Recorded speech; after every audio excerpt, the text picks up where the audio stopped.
Ok, listo, profe. Cuando guste. Gracias.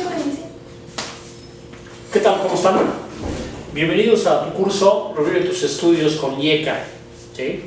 En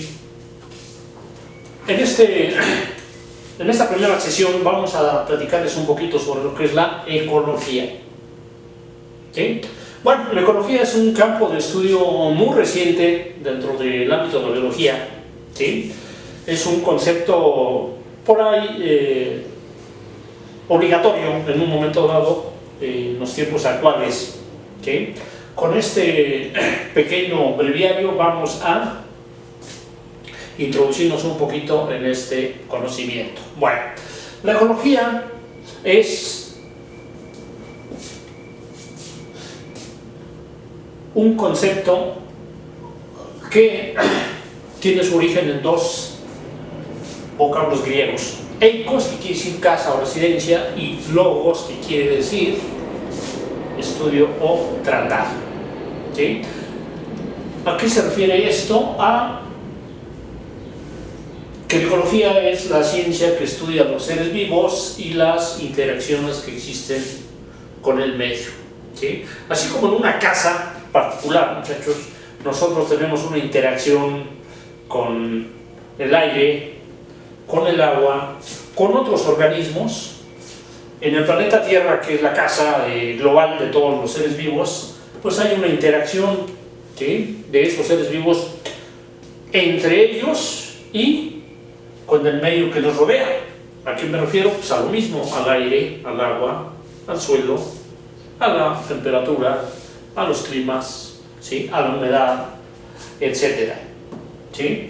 Ahora, la ecología, muchachos, es una ciencia multidisciplinaria. Nació como un descendiente de la biología, por lo tanto se nutre de conocimientos como la botánica, como la zoología, pero poco a poco fueron insuficientes esos conocimientos, entonces hubo que incorporar química, física, matemáticas, genética, estadística, sociología, fisiología, meteorología y, bueno, inclusive hoy en día la ecología tiene trascendencia hacia lo que es la política, ¿sí? Ya se hace política con temas de ecología, ¿sí? Bueno, ¿cuál es el punto de referencia de estudio para la ecología? Así como la biología se centra en un momento dado en el estudio de un ser vivo, la ecología se ubica, ¿sí?, en una referencia que se llama ecosistemas. ¿Sí? ¿Qué es un ecosistema? Un ecosistema es cualquier lugar en donde haya seres vivos interactuando entre ellos y a la vez interactuando con el medio que tienen a su alrededor. Un ecosistema es, por ejemplo, un océano, ¿sí?, un bosque, un desierto, un río, ¿sí?, un lago, una barranca, ¿sí?, una tundra, la sabana, por ejemplo, que ubicamos en África. A eso se le llama ecosistema.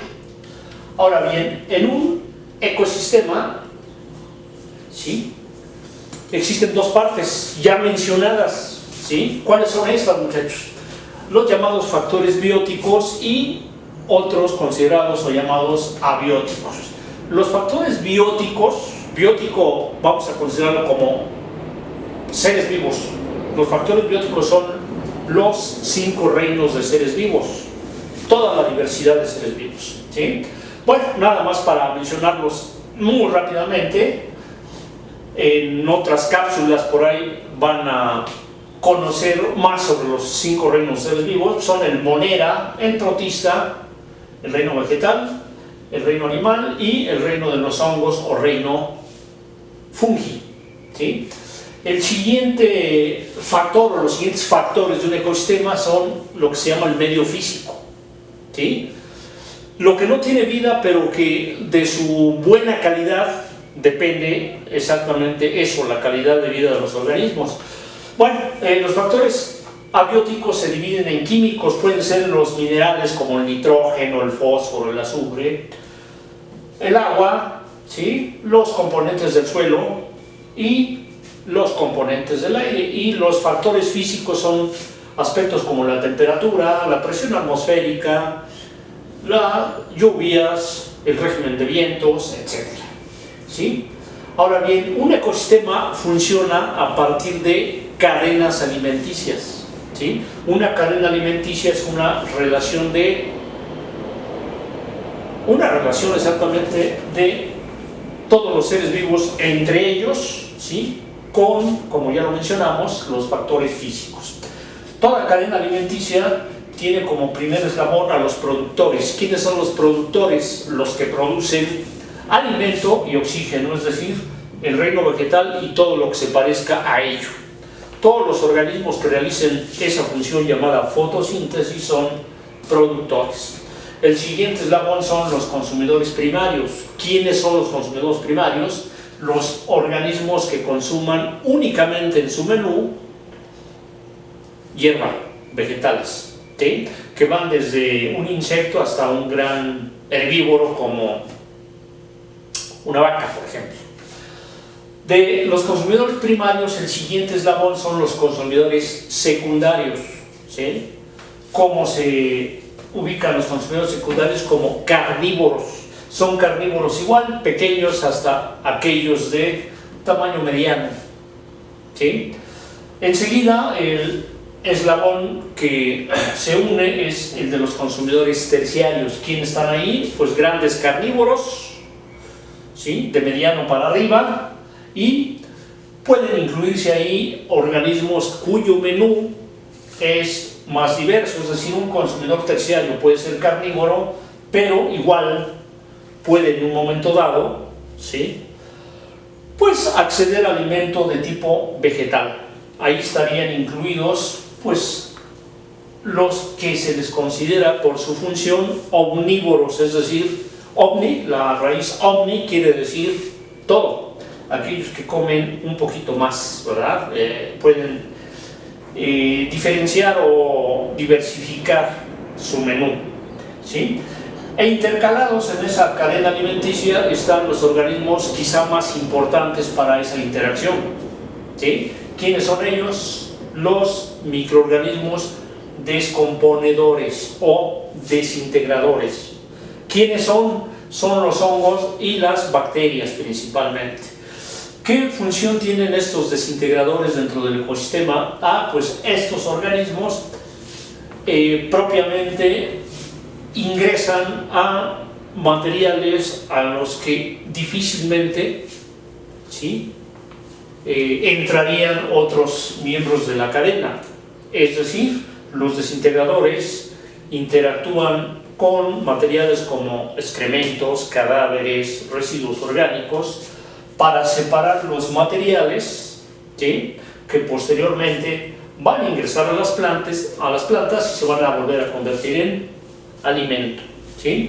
Es decir, no existiría vida si no hubiera microbios. Ese es el papel de los microbios, con todo y que se les ha catalogado de una manera a veces ingrata, pues júrenlo, no existiría vida sin estos microorganismos, ¿sí?